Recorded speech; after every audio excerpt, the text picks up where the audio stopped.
4 de agosto del Evangelio según San Mateo.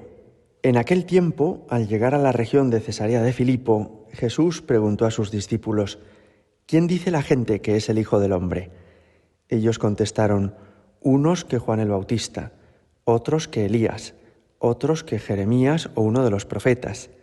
Él les preguntó: ¿Y vosotros quién decís que soy yo? Simón Pedro tomó la palabra y dijo: Tú eres el Mesías, el Hijo del Dios vivo. Jesús le respondió: Bienaventurado tú, Simón, hijo de Jonás, porque eso no te lo ha revelado ni la carne ni la sangre, sino mi Padre que está en los cielos. Ahora yo te digo: tú eres Pedro, y sobre esta piedra edificaré mi iglesia, y el poder del infierno no la derrotará. Te daré las llaves del reino de los cielos. Lo que ates en la tierra quedará atado en los cielos, y lo que desates en la tierra quedará desatado en los cielos. Y les mandó a los discípulos que no dijesen a nadie que él era el Mesías. Desde entonces comenzó Jesús a manifestar a sus discípulos que tenía que ir a Jerusalén y padecer allí mucho por parte de los ancianos, sumos sacerdotes y escribas, y que tenía que ser ejecutado y resucitar al tercer día. Pedro se lo llevó aparte y se puso a increparlo: Lejos de ti tal cosa, Señor, eso no puede pasarte. Jesús se volvió y dijo a Pedro: Ponte detrás de mí, Satanás. Eres para mí piedra de tropiezo, porque tú piensas como los hombres, no como Dios. Palabra del Señor. Un pasaje precioso el que acabamos de escuchar. Jesús les pregunta a los apóstoles qué piensa la gente de él. Es decir, ¿qué dice la opinión pública? ¿Cuál es la opinión mayoritaria que piensa la sociedad sobre Jesús? Las respuestas son variadas y además contradictorias, y todas tienen en común que están equivocadas. Unos que Juan el Bautista, otros que Elías, otros que Jeremías o uno de los profetas. Se están refiriendo a gente que ya ha muerto, porque Elías y Jeremías habían vivido siglos antes y la gente se pensaba que es que había vuelto a la vida, y Juan el Bautista había sido decapitado unas semanas antes por Herodes. De modo que la gente no tiene ni idea de quién es Jesucristo. Cuando Jesús les pregunta a los apóstoles: ¿Vosotros quién decís que soy yo?, el que habla es Pedro. Y Pedro acierta, da en el clavo, es el único que da la respuesta perfecta. Tú eres el Mesías, el Hijo de Dios vivo. Es decir, tú eres el enviado de Dios y eres Dios, porque eres el Hijo de Dios, el Hijo eterno de Dios, el Verbo eterno. Y entonces Jesús le dice a Pedro: eso no te lo ha revelado ni la carne ni la sangre, sino mi Padre que está en los cielos. O sea, está reconociendo Jesús que Pedro ha hablado inspirado por Dios, inspirado por el Espíritu Santo.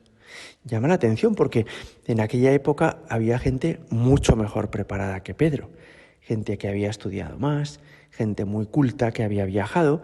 Pedro no dejaba de ser un pescador de una región al norte de Palestina, que es Galilea, donde se había pasado la vida con su hermano y con su padre, dedicado a las tareas de la pesca.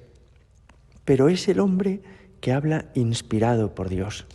Y lo hace así no porque Dios haya encontrado en él más cualidades que en el resto, ni mucho menos, sino porque Dios le ha escogido a él para ser, como ahora veremos, la primera cabeza de la Iglesia, el primer vicario de Cristo, el primer papa. Es sorprendente porque Dios no siempre escoge a los más valiosos o a las personas que acreditan un currículum más extenso, sino que con mucha frecuencia, como en este caso, escoge a personas sencillas, débiles, quizá para demostrarnos así que estas personas actúan con el poder de Dios, quizá para que no confundamos el poder de Dios con la gloria humana que uno puede adquirir por sus cualidades, méritos o formación. Jesús le dice eso te lo ha revelado mi Padre. Y ahora le dice: y tú eres Pedro. O sea, le cambia de nombre, le da una misión, de alguna forma le expropia la vida. Pedro ya no va a ser de sí mismo, ya no tomará sus propias decisiones, ya no hará con su vida lo que le apetezca, sino que a partir de ese momento Pedro es de Cristo. Tú eres Pedro, sobre esta piedra edificaré mi iglesia. La iglesia no va a ser la iglesia de Pedro, o tuya, o mía. La iglesia es la iglesia de Jesucristo y es en ese sentido una realidad sagrada.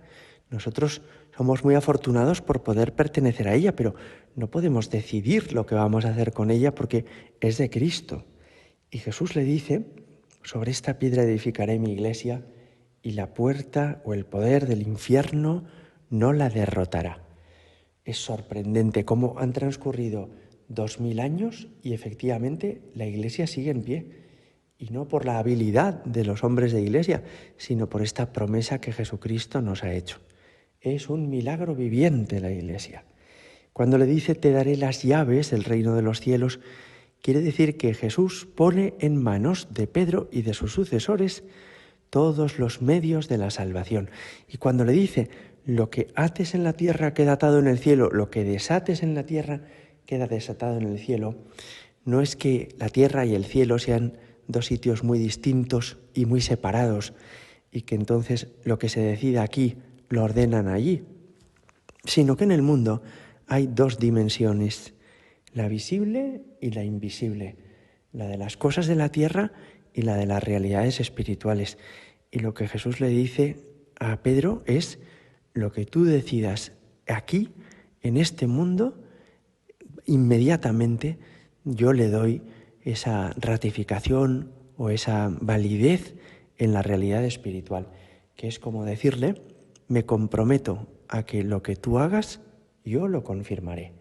Día precioso para pedir por la Iglesia y de una manera especial por el Papa, cabeza de la Iglesia, y por los párrocos, en el día del cura de Ars, San Juan María Vianney, patrono de todos los párrocos. Gloria al Padre y al Hijo y al Espíritu Santo, como era en el principio, ahora y siempre, y por los siglos de los siglos. Amén.